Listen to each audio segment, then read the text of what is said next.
in terms of the spiritual life and experience itself, with a minimum of historical and doctrinal detail.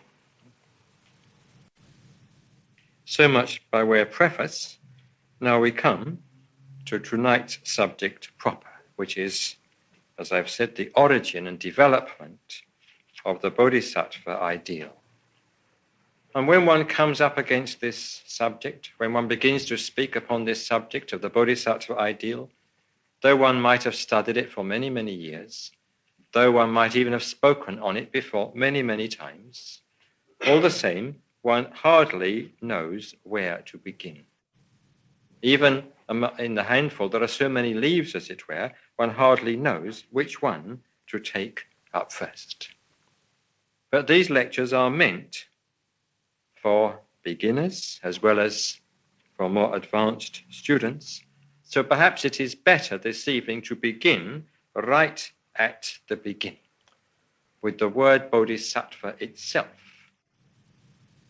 It's a Sanskrit word, and it may well be unfamiliar to at least some of you. The word Bodhisattva consists of two parts, Bodhi and Sattva. Bodhi means knowledge.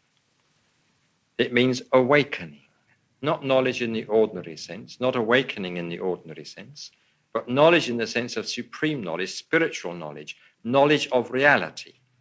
And awakening, in the same sense, awakening to reality, awakening to the ultimate truth of things, seeing, penetrating to the heart of existence, seeing reality, seeing truth face to face, and becoming one with it. Bodhi is, of course, in English translations, usually rendered as enlightenment. And that's good enough, provisionally speaking, provided, of course, we don't understand enlightenment in the 18th century rationalistic sense, provided we understand it in its full spiritual, even transcendental sense.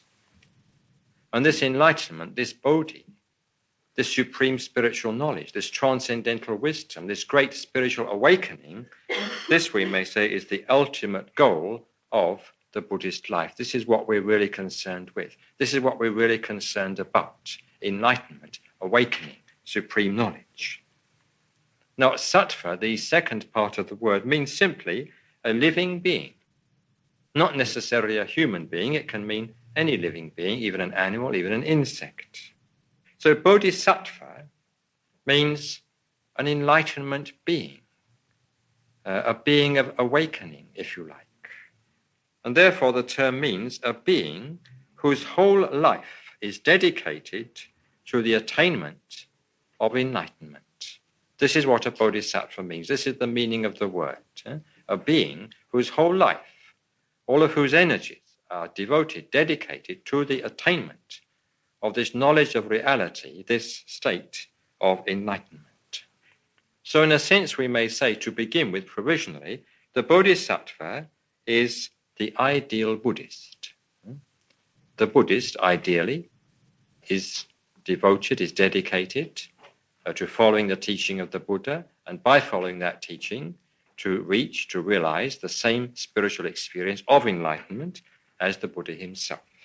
So therefore we may say that the bodhisattva, the one whose whole being, whose whole life, all of whose energies are devoted to the attainment of enlightenment, this bodhisattva is the ideal Buddhist. We may also say, therefore, that the bodhisattva ideal is the Buddhist ideal itself.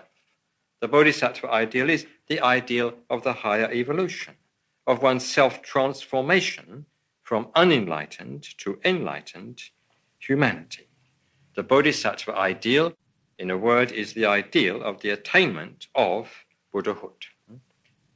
Now, this is the literal meaning, and I've gone into it a little more carefully and closely than usual for the benefit of those who might not have encountered this word or this ideal before at all. So this is the literal meaning of the word bodhisattva. It's what logicians call the denotation of the term, the plain, simple, straightforward verbal meaning. But there's also what is known as the connotation. The connotation means various associated